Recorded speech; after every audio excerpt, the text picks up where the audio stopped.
independent thought, it's the third part of the cell, or the cell of mind that I've been talking about. And so we have character binding everything together within the cell. We've got the cell wall itself, which we'll later go on to describe as your shields. And we have attention, the consciousness, the awareness, and the focus. And finally, we've got independent thought itself. And the reason I call it independent thought is because that's the way I want you to conceive it, because this is what we're trying to protect and develop and cultivate and improve.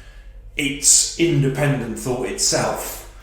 It needs to be independent because really that's what people who are really good at dealing with problems have, independent thought. Those that don't are very vulnerable to the thoughts of other people, the noise going on in the background, and there's often quite a lot of doubt. Should I do this? Should I do that?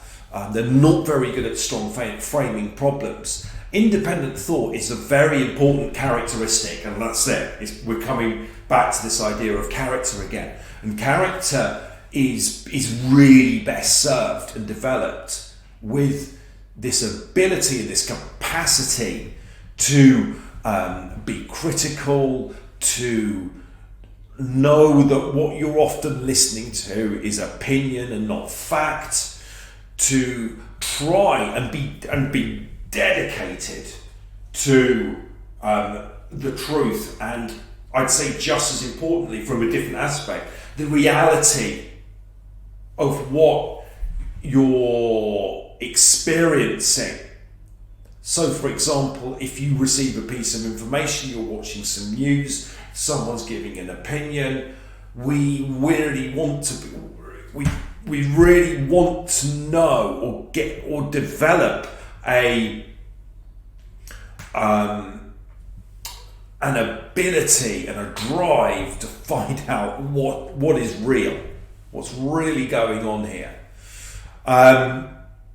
And it's that desire for truth and for reality that is the independent thought that I'm looking at here and looking at developing, but also we need to understand now it's this independent thought that is constantly under threat and under attack.